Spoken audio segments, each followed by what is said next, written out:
Muy buenos días a los radioescuchas que nos sintonizan en la frecuencia de Telemetro Radio, a quienes nos ven por streaming a través de Metcongo, así como en RPC Televisión, en señal de televisión digital terrestre, y a los miles que nos siguen en la plataforma de Telemetro Cuarto Poder en YouTube. Bienvenidos a la emisión de hoy, lunes 1 de abril del año 2024. Estamos a 35 días de las elecciones del 5 de mayo. En materia internacional, bueno, no ardió Troya, Flor.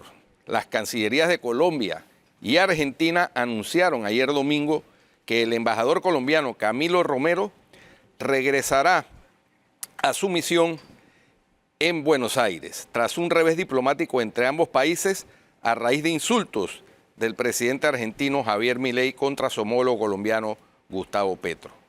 El gobierno colombiano ha dado indicaciones para que el embajador Camilo Romero regrese a Buenos Aires.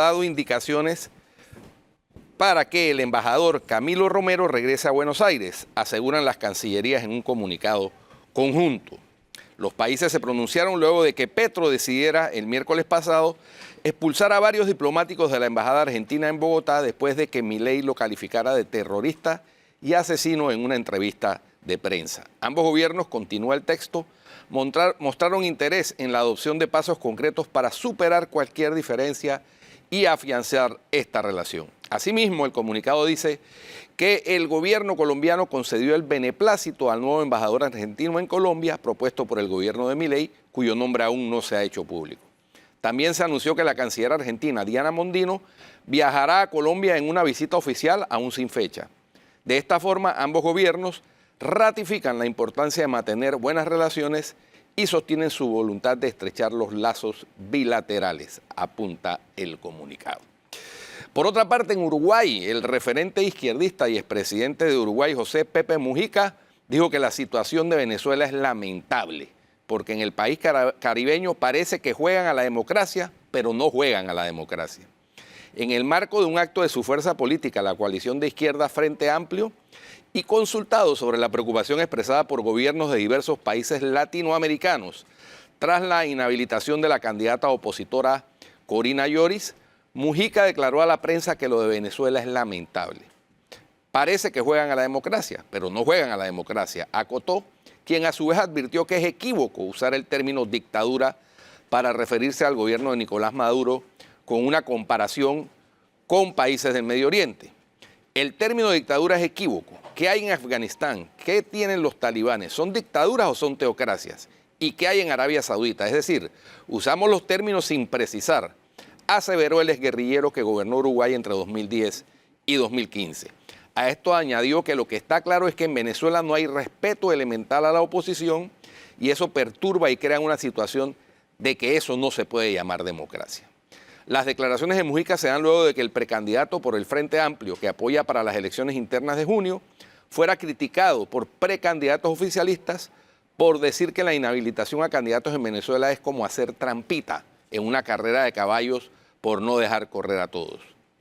La vicepresidenta uruguaya Beatriz Argimón aseguró el pasado jueves que en Venezuela hubo un proceso de recrudecimiento en lo que es la dictadura, a lo que defendió la decisión del presidente Luis Lacalle Pou de mantener una embajadora en el país caribeño. Antes, el canciller Omar Paganini aseguró que Venezuela se está consolidando como una dictadura y que su proceso electoral se ha desvirtuado por completo. Paganini subrayó así la importancia del comunicado en el que Uruguay expresó junto con Argentina, Costa Rica, Ecuador, Guatemala, Paraguay y Perú, Panamá brilla por su ausencia, su grave preocupación ante los persistentes impedimentos en la inscripción de presidenciales ante el Consejo Nacional Electoral. Los presidentes de Brasil, Luis Ignacio Lula da Silva, y Francia, Emmanuel Macron, le enviaron también el jueves un fuerte mensaje a Maduro, a quien instaron a celebrar elecciones democráticas con la participación de todos, tras calificar de grave la inhabilitación de Lloris, escogida para sustituir a la ya vetada María Corina Machado. Y por último, en el Medio Oriente, el ejército israelí se retiró la madrugada de este lunes del hospital de Chifa, en la ciudad de Gaza, tras 2 semanas de asedio contra el que es el complejo médico más grande del enclave palestino, donde aseguran haber matado a unos 200 supuestos milicianos y haber detenido a otros 500. Las fuerzas israelíes completaron sus actividades operativas precisas en torno al hospital Chifa y abandonaron el área del hospital, confirmó un comunicado castrense después de que testigos presenciales palestinos confirmaran la retirada de las tropas del centro médico alrededor de las 4:30 horas de la madrugada de hoy. Durante sus operaciones en el hospital, que comenzaron hace 2 semanas con el asedio al centro, Israel asegura haber eliminado a unos 200 terroristas e interrogado a más de 800 sospechosos, entre los que identificó a unos 500 miembros de Hamas y la Yihad Islámica, incluidos altos cargos. Las tropas mataron a terroristas en combate cuerpo a cuerpo y localizaron numerosas armas y documentos de inteligencia dentro del hospital, detallaron en el comunicado. Las fuerzas israelíes insisten en que sus operaciones militares no han ido dirigidas contra pacientes, personal sanitario ni equipos médicos, aunque el Ministerio de Sanidad gazatí, controlado por los terroristas de Hamas, denunció ayer domingo que esta incursión de las tropas ha dejado al menos a 400 muertos en toda la zona, donde se han destruido más de 1000 casas, viviendas de personas civiles. Bueno, así anda el mundo, mi querida Flor. Bueno, y en el plano local yo creo que lo más importante es el grado de inversión que hemos perdido. Sí, esa noticia que sorprendió incluso al gobierno, según expresó el propio gobierno. Ahí veíamos la entrevista esta mañana con Jorge Rivera Staff. Y yo he consultado con varios analistas económicos y todos coinciden en que no se esperaba que antes de las elecciones se produjera la rebaja de la calificación. Conseguí una gráfica histórica, la voy a presentar. Fue difícil conseguirla, pero la encontré. Pero viniste pilado hoy, Sí, ¿no? porque es que hay que analizar el tema del grado de inversión viendo en función de la historia. Y mira, esto es contundente. Vamos a ir por periodos presidenciales, entre 2004 y 2009. Mira, en el 2008, tanto Fitch, tanto Moody's y Standard & Poor's es la roja, Moody's es la azul y Fitch es la verde. En el 2008, antes del gobierno de Martinelli y terminando el gobierno de Martín Torrijos, hay un marcado interés de las calificadoras de riesgo por mejorar ese grado de inversión de Panamá, preparando el camino para que en el año 2009, específicamente 2010, Panamá por primera vez en su historia tuviese un grado de inversión. Estamos hablando de 14 años atrás. En ese momento, Panamá mejora su grado de inversión durante el gobierno del señor Ricardo Martinelli, que lo lleva a unos niveles interesantes. O sea, nosotros recibimos el grado de inversión con BBB, triple B menos, que es lo que califica ese grado de inversión, porque nunca antes en la historia de este país habíamos tenido un grado de inversión. ¿Qué provoca ese repunte del grado de inversión? Obviamente las reformas integrales que hizo el presidente Martín Torrijos en su momento en el tema de la Caja del Seguro Social y en el tema del Canal de Panamá. Y la ampliación del Canal de Panamá. Así es. ¿Qué provoca ese crecimiento en el producto, en el grado de inversión en la época del señor Martinelli? El hecho de que el Canal de Panamá estaba ampliándose. Eso, claro, sumado a otras decisiones que tomó también el gobierno del señor Martinelli, entre ellos el crecimiento, la actividad de la creación de estructuras, sobre todo el desarrollo del metro y demás. Todo eso empujó ese grado de inversión. Pero mira tú, llega el gobierno de Juan Carlos Varela, estamos hablando de 2013, mediados de 2014, ahí se estabiliza el grado de inversión.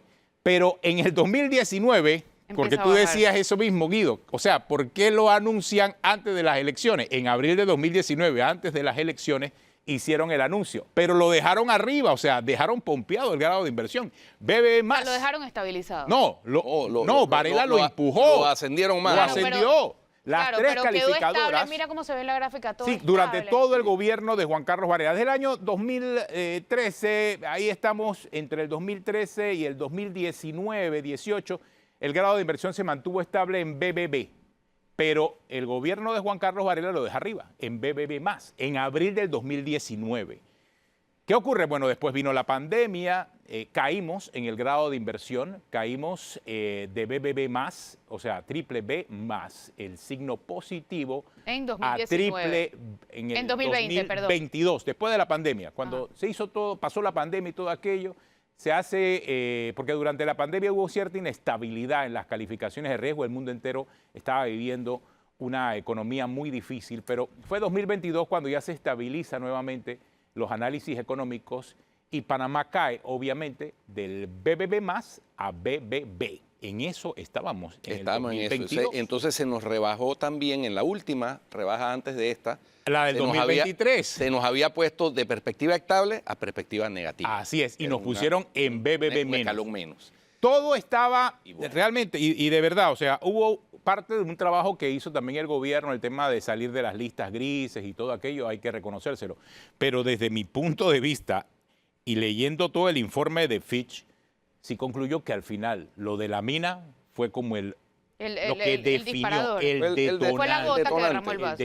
Detonante. a bajar el grado de inversión. Ahora, Pero no es lo único. el próximo gobierno. No, no, pero Y es eso que es importante. en el informe de Fitch, cuando te hablo O sea, de la arrancan mina, por ese es ahí. el económicamente más fuerte, es el de la mina. Sí. Pero ya venían advirtiendo desde el informe del 2022 los temas de corrupción, el tema de la caja de seguro La social, deuda. El de Seguro Social. el tema de la relación deuda-producto interno bruto y la complicación que ahora va a tener el país porque el dinero que va a buscar afuera va a ser mucho más caro a diferencia de lo que estaba haciendo Digo, de cuando hecho- teníamos, de hecho cuando ya está- teníamos grado de inversión.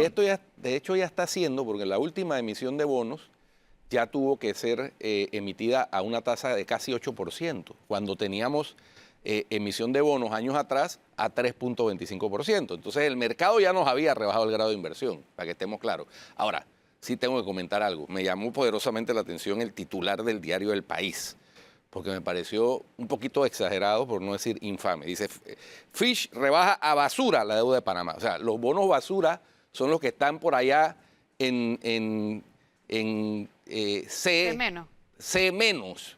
Nosotros estamos como a 15 escalones de llegar a bonos basura. Pero de igual forma, Entonces, estamos no- en terreno especulativo. Sí, pero Ya sí, no estamos en basura todavía. Sí, pero no es basura. Pero estamos en especulativo. no es basura. Sería bueno que Ahora- los editores del país instruyan mejor a sus tituladores, porque Ahora, eso no Ya es con el bono basura. nacionalismo, ya qué importa. Ya No, igual no, no, caímos. no es nacionalismo, Flor. Esto es economía O sea, y esto es preciso. estamos- Sí, pero- Tú no puedes Mira, decir la que porque verdad- perdiste el grado de inversión en el La verdad es que- escalón inmediatamente debajo de la la verdad es inversión, que tu bono 14 sea años basura. después Eso no- eso estamos tampoco es así. igual que en el 2008. Esa es la verdad. Pero muy Ahorita diferente. mismo estamos igual pero que- muy sin grado diferente, ya. pero muy diferente Claro. de como estamos en 1990. De lo que Obviamente. decía el ministro- Ahí sí Obviamente. eran bonos basura. Pero lo Panamá que estaba sí en está- default. Pero lo que sí estamos es igual al 2008 en este momento. Sí, Esa está es la bien, pero realidad. me pareció interesante lo que decía el ministro, es que es una sola de las tres. No es que lo veo. Sí, pero volvamos no es a que la lo veo gráfica. desenfocado. Volvamos a la gráfica. Como verás en la gráfica, las tres calificadoras van más o menos parejas. Sí, sí. No es que hay mucha diferencia entre una y otra. Es más, históricamente Moody's es la que mejor nos trata. Fitch de segundo y Standard & Poor's la que va a la saga de las tres, como podemos ver. ¿Cuándo se Pero en espera el que las otras tres se 2019, pronuncien? Mira, en el 2019 las tres, salvo Fitch, nos califica de la manera más alta. En el año 2019 que tenemos la mejor calificación, que fue la de Moody's, que fue BB+, en ese momento. Esa es la realidad histórica El gobierno con la tiene- data dura de cómo evolucionó nuestro informe de riesgo país desde el año 2008 hasta la fecha. El gobierno que entrante, que sea elegido el 5 de mayo, tendrá entonces ahora el tigre embestializado con doble esteroides, porque ya no solamente tiene el problema fiscal, ya no solo tiene el problema de la caja del Seguro Social, ya no solo tiene el problema de de dónde va a salir el dinero para cerrar la mina, sino que ahora se suma también tratar de recuperar el grado de inversión Ahora- o evitar que se siga deteriorando. Exactamente, porque eso es lo que te iba a decir, Sí, Guido. sí.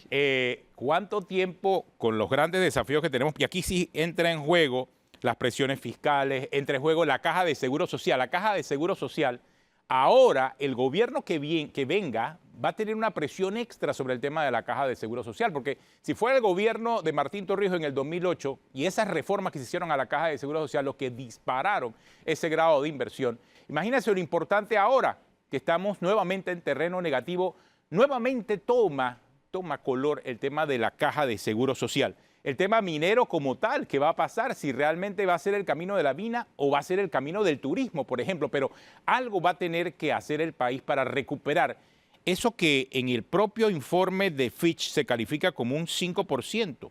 Esa pérdida de ese 5% del Producto Interno Bruto por producto del cierre de la mina, ¿cómo se va a recuperar? Allá estamos hablando de miles de millones de dólares. ¿De qué forma el nuevo gobierno y su equipo económico van a poder recuperar ese ingreso perdido por el cierre de la mina, o también pudiesen tomar la decisión de reabrir la mina, qué sé yo. O sea, son decisiones que van a tener que tomarse en función de la economía únicamente para recuperar el grado de inversión. Inversiones importantes, inversiones y decisiones importantísimas para poder definir ese futuro económico que va a impactar negativamente también en miles de millones de dólares de costo extra que vamos a tener que pagar por los préstamos que vamos a pedir. Panamá depende mucho de esos préstamos internacionales y entonces, sí, siempre se ha pedido dinero prestado, pero como decía Guido, en 1990 nos prestaban dinero, pero era una tasa de interés mucho más alta que en el año 2008 y 2009, cuando fuimos mejorando nuestro grado de inversión. Es verdad,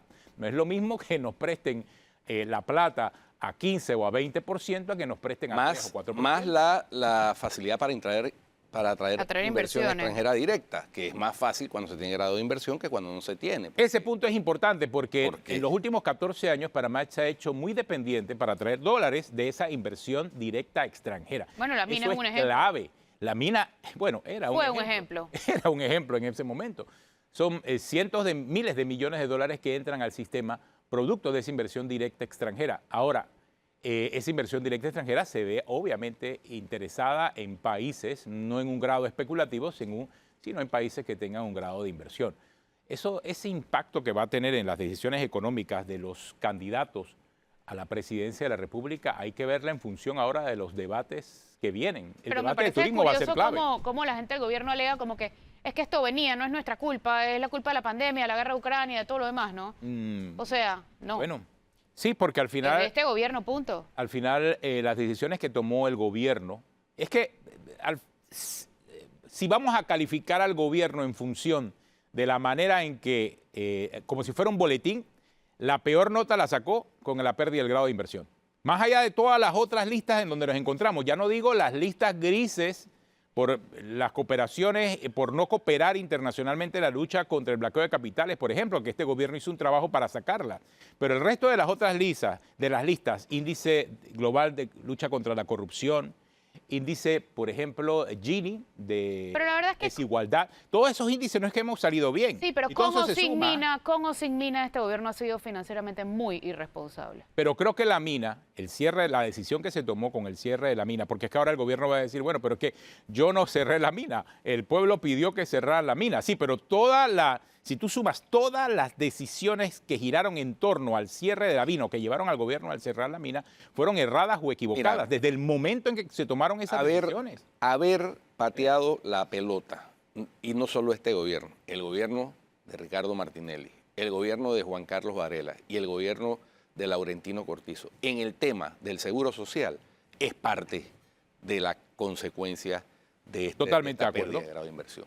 Si hubiésemos hecho algo, está ahí a punto de estallar y eso lo toman en cuenta. Si hubiésemos hecho algo, por ejemplo, con la caja de seguro social, desde el momento en que nos tocaba, es decir, después del gobierno de Martín Torrijos, hubiesen hecho pequeños avances en materia de la caja de seguro social, tampoco estuviéramos en una situación tan precaria con el riesgo país. Pero como no hicimos nada, lo de la caja, y ahí lo dice claramente el informe de Fitch, la caja del seguro social se suma a lo que ocurrió con la mina y al final termina afectando el riesgo país. Sí. Y bueno, consecuencia, perdimos el grado de inversión. Así es. Esa es la realidad y llevada a la data, llevada a los números duros, o sea, ahí está la gráfica no puede ser más clara y elocuente. Sí. En el 2019 teníamos un grado de inversión de BB+. Entiendo, bueno, pues ocurrió la pandemia, pudimos haber perdido un punto, aún con la pandemia, este gobierno fue financieramente muy responsable. En BBB, claro, porque por lo menos si hubiese hecho lo que dice Guido, de tomar acción en el tema del seguro social, cuyas promesas las escuchamos en el 2019, pero ni siquiera hicieron eso. Al final, ahí está la consecuencia, ahí está tu calificación. Si no hiciste tu tarea, ahí está la nota. Exactamente. Aquí no hay nada que acusar a la pandemia, porque si fuera por la pandemia, todos los países hubieran perdido grado de inversión y no es el caso. Y el efecto de la pandemia lo vimos en el 2022, cuando sí es cierto, bajó la calificación de riesgo a BBB. Allí estábamos. Pero no, un año después cayó a BB-, un año después estamos en lo que estamos, BB+. Difícil, estamos en el mismo nivel que en el año 2009. 2008. 2008, exacto. cuando se dio el brinco. Vamos a un cambio y ya volvemos, no se vayan.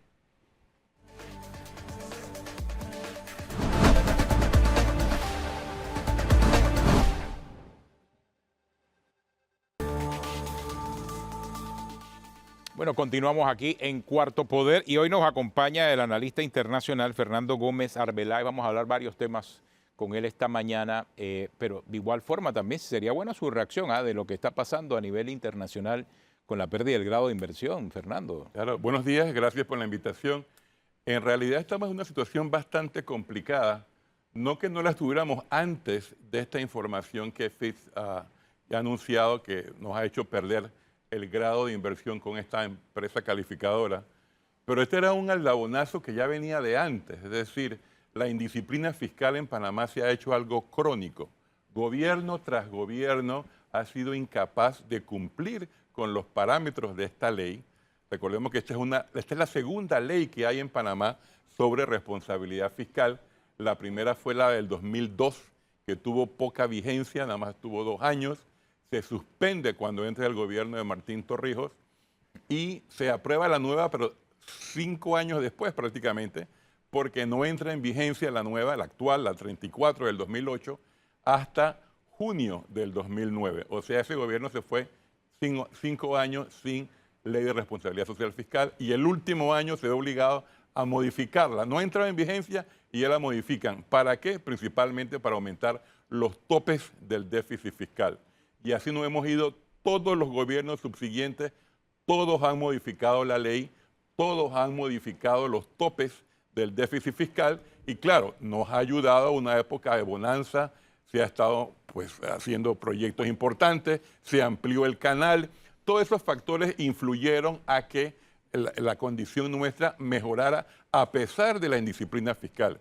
Ya llegamos a un punto en que no es posible estirar más de donde no hay para estirar y ya las calificadoras dijeron, ya la primera, confiemos que las otras dos tengan un poco de paciencia a ver que las nuevas autoridades que se escojan el 5 de mayo decidan al respecto, pero ya nos están recordando, es decir, la indisciplina fiscal de ustedes está crónica y que ahora pues con cambios en el PIB nominal y el hecho que no es que la mina haya influido en esto, el hecho de que haya un cierre de mina al menos anunciado, porque creo que el gobierno no ha hecho absolutamente nada desde entonces, es que esto hubiera servido como una tabla de salvación, una especie de salvavidas a un gobierno si hubiesen hecho la tarea, si hubiesen hecho otras cosas. Como el seguro. Claro, como el seguro social, la situación sería distinta, pero lo que pasa es que no habían hecho absolutamente, no, solamente el tema de las listas. O sea, el sacar al país de la lista creo que tuvieron éxito en eso principalmente, pero el resto de las decisiones económicas y macroeconómicas no se tomaron.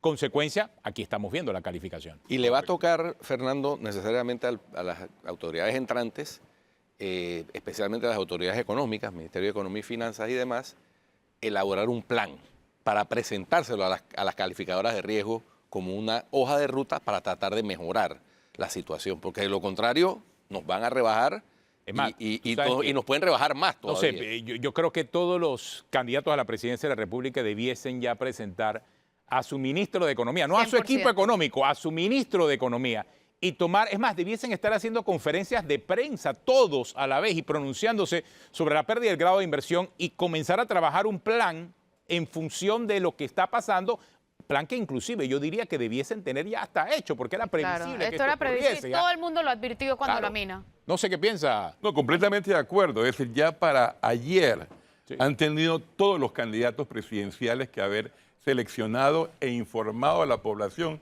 Este es nuestro ministro, ella es nuestra ministra de Economía y Finanzas. Escojan entre los mejores economistas que Panamá ofrece y que se han comprometido a que esto no pueda continuar. Mayor indisciplina fiscal, los retos son gigantescos.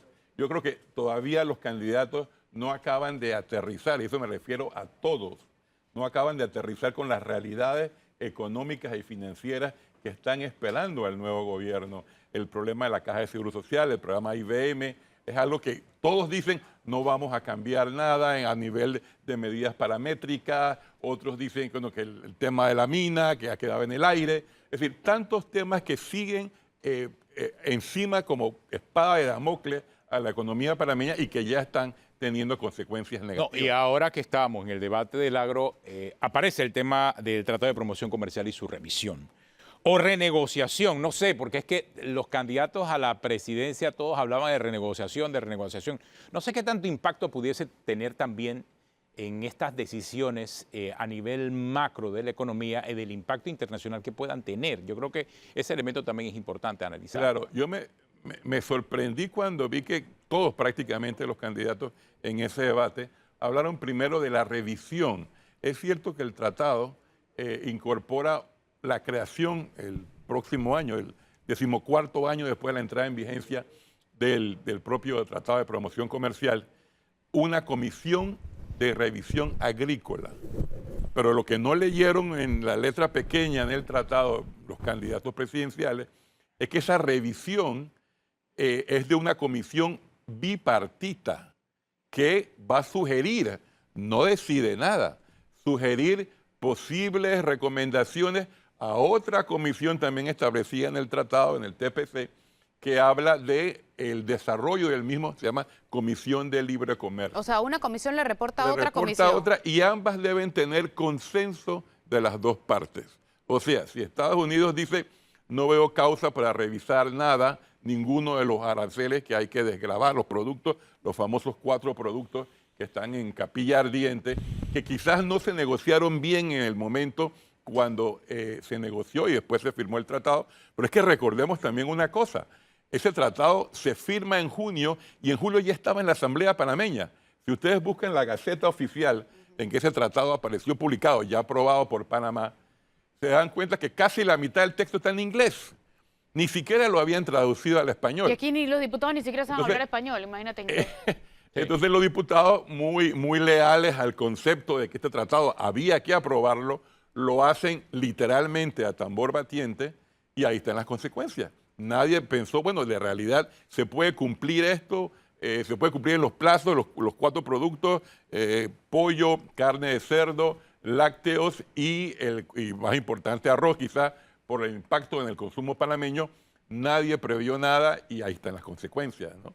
Otro detalle del debate, ¿quién habló de exportaciones agropecuarias?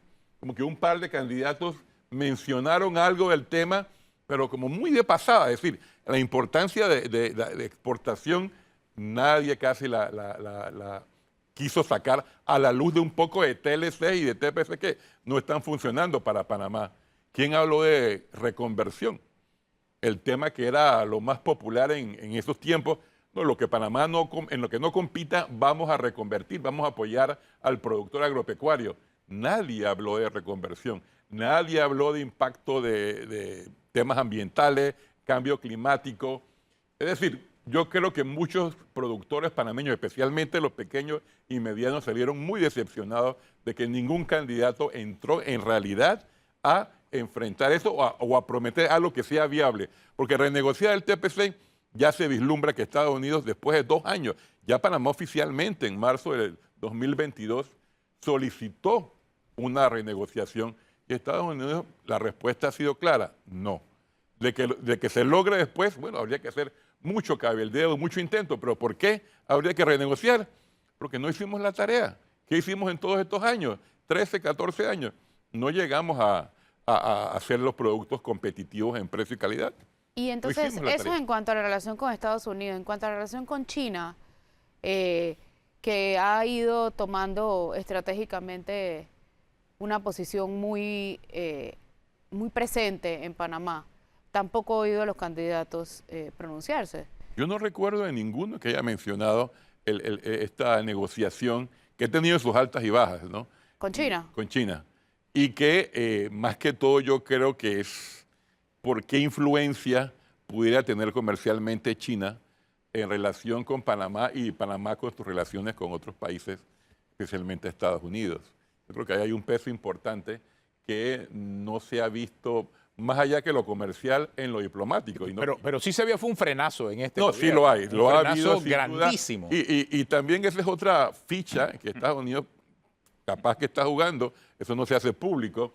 A ustedes quieren que renegociemos el TPC, entonces Me le bajan. exactamente, le bajan la velocidad a ese otro proyecto de tratado, a esa negociación. ¿Cuál debería ser la posición de Panamá en este tema? buscar sus mejores intereses siempre, pero saber negociar y saber qué es lo que estamos firmando y qué estamos Bueno, aprobando en la Asamblea. Inicialmente saber cuáles son nuestros intereses, tener clara una estrategia, porque nuevamente el problema no es que los otros países tengan una estrategia muy agresiva, sino que nosotros no tenemos una estrategia, entonces le damos a hacer lo que les da la gana. Lo más probable es que si uno le pregunta a un especialista, esa es la respuesta, no tenemos estrategia. Es decir, queremos salvaguardar estos productos, no hay duda que son importantes para la economía panameña, para el agro, pero estamos dispuestos a exportar, estamos dispuestos a mejorar calidad, mejorar el precio al consumidor. Pero es que va mucho más allá de lo comercial, con ambos países. Sí, el aspecto estratégico, ¿no? Es decir, no por algo, y eso por un ejemplo muy sencillo, no por algo la República Popular China no pudo construir su embajada donde estaba pensado hacerlo. Pero es es el único Estado miembro de las Naciones Unidas que no ha firmado el Tratado de Neutralidad. La pregunta es, ¿ellos tendrían que firmarlo por voluntad propia o quién los invita a adherirse? ¿Estados Unidos, Panamá? El protocolo está abierto. Se pueden adherir todos los estados del mundo sin distinción ni sin siquiera... Pero con invitación, no entiendo, de uno de los estados. No tiene que ser invitado porque el protocolo está abierto y si mal no recuerdo, eso está disponible para la adhesión de cualquier estado en la sede de la OEA en Washington. Oiga, pero aprovechemos al licenciado Fernando Gómez Arbeláez. ¿Quieres hablar de Martinelli? Sí, quería hablar de Martinelli. Te estoy viendo la cara. Claro, obviamente, porque Martinelli sigue asilado allá en la Embajada de Nicaragua y eso como que su situación no va a cambiar. Y como que ya está, ya por lo que estoy viendo, por lo que hacen falta 33 días para las elecciones, ya se está esperando el que gane, a ver qué decisión toma. Bueno, me llama la atención que la Cancillería como que ha dejado de enviar notas a Nicaragua a la embajada. Lo último fue el incidente del apartamento, ¿no? Ese fue el último incidente. Que la nota está correcta en el sentido que es cierto, Nicaragua ha tenido que solicitar previamente, según la Convención de Viena de Relaciones Diplomáticas, que modificaba, ampliaba su espacio para actividades consulares, aunque la nota de Nicaragua habla que es la embajada que se está ampliando para actividades consulares. Ahora, pero ¿podía hacerlo la embajada de Nicaragua? No, y menos uno busca la carta y se da cuenta de lo que dice a partir de hoy. Sí. O sea, no es asunto de que les estoy pidiendo la autorización como mandata la Convención de Viena. O sea, cualquier embajada puede ampliar su instalación sin pedirle permiso al Estado panameño. No puede, tiene que pedir, hacer la solicitud. Usualmente se concede, pero tiene que pedirlo antes de mover un clavo, mover una ficha, mover un mueble a ese nuevo local. Y esperar que haya una autorización. Por lo general se da, pero tiene que pedirlo de antes. No como Nicaragua, es que desde ya nos mudamos y ya hoy estamos trabajando en el... O sea, eso no es de hecho. Hay que esperar para el nada es de hecho, hecho. Se ha alegado por ahí que la convención también establece que hay que darle facilidades a los estados para que tengan sus legislaciones. Es cierto, es un principio general, la facilidad del Estado para que tenga las oficinas del otro en su territorio. Pero eso no quita que hay que pedir permiso previo y que la Cancillería del Estado, en este caso Panamá, tiene que concederlo antes de que haya cualquier tipo de mudanza. Sí, pero ¿y las consecuencias? Esa es la parte que nos estamos quedando cortos. Es decir, Panamá no le ha dado mayor seguimiento a sus propias notas, dijo que no reconocía, creo que la última nota es la del 18 de marzo hacia Nicaragua, no reconocía las actividades que Nicaragua realice en ese espacio con el cual ha ampliado su embajada y las actividades consulares, pero no he escuchado que diga de que no va a reconocer, por ejemplo, las visas que emita Nicaragua en esas oficinas consulares o los pasaportes o cualquier trámite que requiera un sello consular para un trámite comercial. No se ha escuchado nada. Y lo más importante de ese caso, todavía Panamá tiene pendiente la nota hacia el gobierno de Nicaragua en el cual uno comunique que en efecto ya hay una sentencia en firme en contra del asilado del señor Martinelli y dos, de que a falta de mayor criterio, porque Panamá no ha reconocido ese asilo, entonces debe entregar el asilado a las autoridades panameñas. Sabemos que muy probablemente no lo van a hacer. Eso es lo que establece la Convención de Montevideo. Tanto la de La Habana como la de Montevideo. Porque la de Caracas no le aplica a Nicaragua porque no la ha ratificado la Asamblea de Nicaragua. Por allí que hablan que no, que la Convención de Caracas establece esto. No, la Convención de Caracas nunca ha sido ratificada por Nicaragua y por ende no se aplica a esta relación. Tanto así que las notas de Nicaragua hacia Panamá y respuesta, ninguna de ellas menciona la Convención de Caracas. Menciona expresamente la de Solamente Montevideo. La Habana y la de Habana, Montevideo. Solamente. Y también hay un detalle importante, por ahí escuchaba lo que decían, no, pero es que esta convención se aprobó mediante una ley panameña, y es ley panameña. Un momentito, que nos sirva la elección lo que le sucedió al tratado del Parlacén. Ah, que una ley que se puede derogar. No, un tratado, una convención internacional tiene una efectividad, una eficacia propia, que no es porque una ley lo dice, entonces ya es ley panameña. Un momento, esto es derecho internacional, otro tipo de obligación que entra a regir, que no es porque es ley panameña. En Panamá un tratado se ratifica, se aprueba en la Asamblea mediante una ley. No quiere decir que tenga después todo lo que le pueda suceder a una ley que se modifique o incluso se derogue. Fernando, otro tema que quisiera aprovechar tu presencia acá, eres experto en materia de derecho internacional y de todo este tipo de situaciones. Muchos países, o varios, pero ya incluyendo países que tienen gobiernos, digámoslo así, de presidentes simpatizantes ideológicamente con la izquierda, se han manifestado en torno a lo que está ocurriendo en Venezuela. Ya incluso Brasil, Chile, por supuesto, Guatemala, el propio Colombia, ¿no? A pesar de que Gustavo Petro es un exguerrillero de izquierda. Sin embargo, Panamá brilla por su ausencia. No ha dicho ni esta boca es mía con la situación electoral de Venezuela, que Pepe Mujica la acaba de calificar como lamentable. Bueno, si juntamos ese tema con el anterior del asilo, recordemos de que en la residencia del embajador argentino en Caracas hay creo que 6 políticos del grupo de la ex candidata, se puede decir, María Corina Machado, refugiados en ese lugar.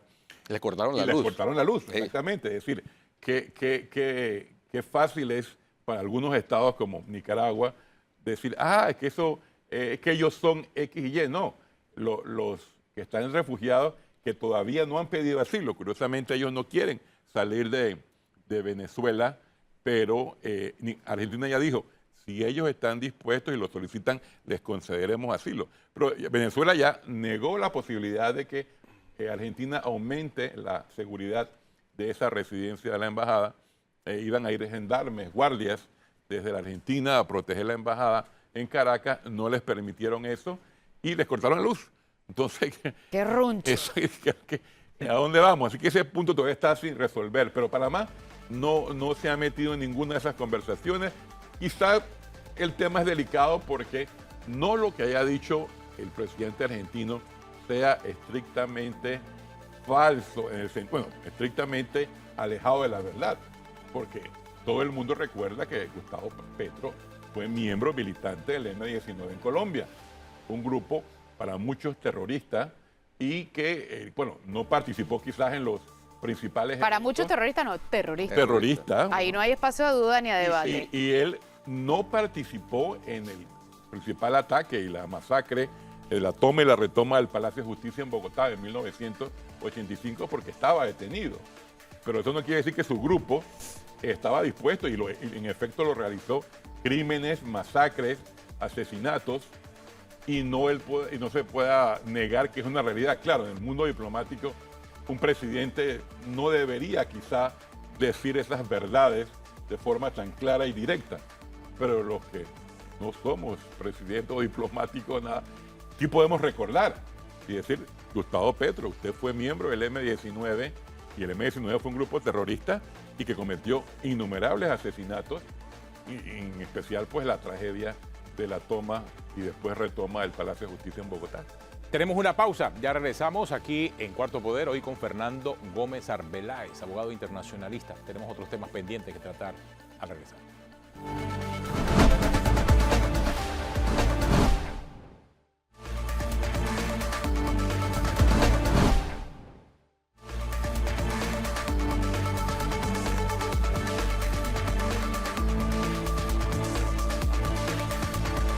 Sí, sí.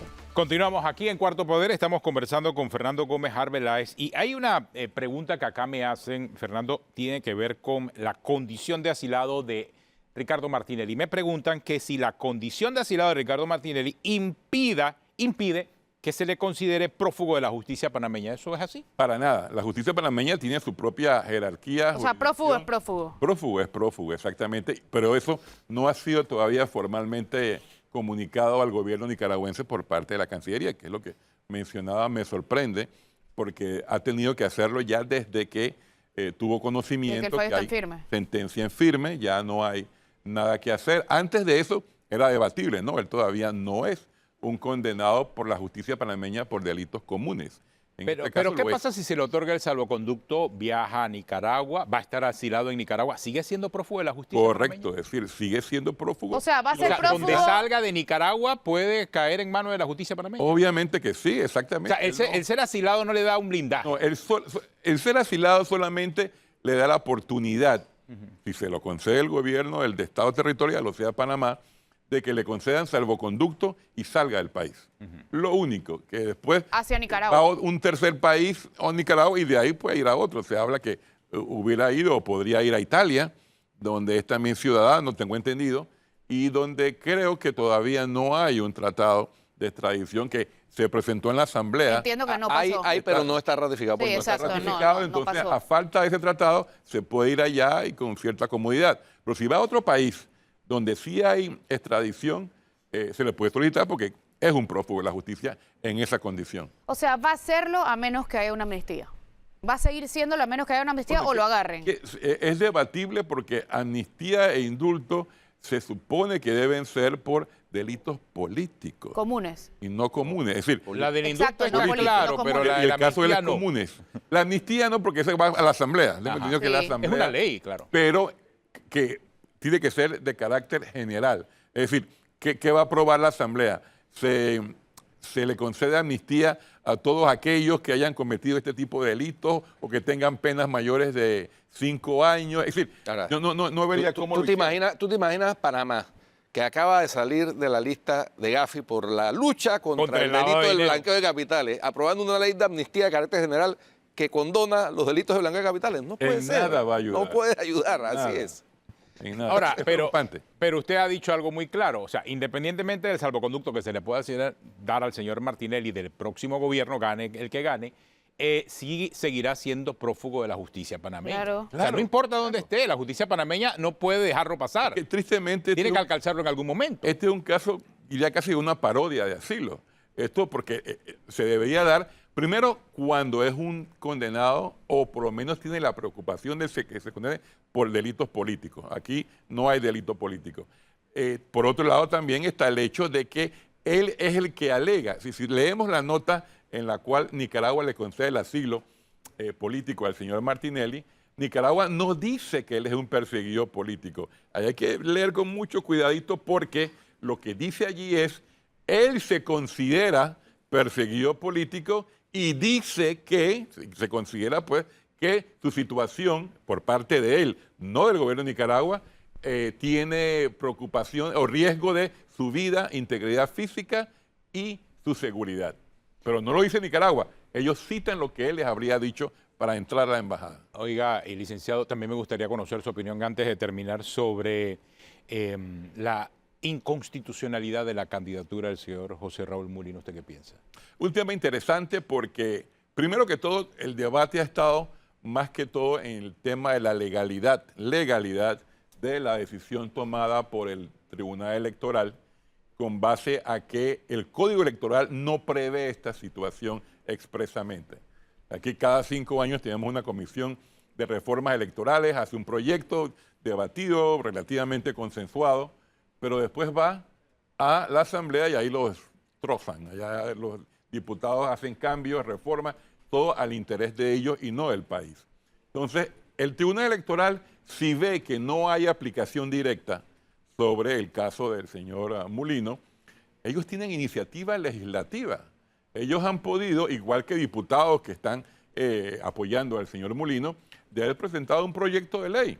Y él dice, mire, el código no establece estos cambios, esta posibilidad de cambiar la situación, porque si hay una inhabilitación no prevista tampoco en el Código Electoral, entonces aquí hay un proyecto de ley del Tribunal Electoral, de los magistrados, y también de algunos otros diputados que lo hayan también apoyado en ese momento para modificar de urgencia el código. No se ha hecho y entonces el Tribunal Electoral está esperando a ver quién decide, si la Corte, qué opina la gente. Es decir, esa no es la forma de Bueno, el llevar. procurador de la Nación, quien es el que tocaba opinar sobre el asunto por parte de la Corte, ya dio a conocer su opinión, que no había... La opinión, como sabemos, no vinculante. Que no había inconstitucional. Pero hay un detalle muy importante que en lo personal sí veo que es crítico, no solamente en el caso del señor Mulino, sino también en el caso de cualquier candidato que pudiera perder a su candidato a vicepresidente antes del 5 de mayo.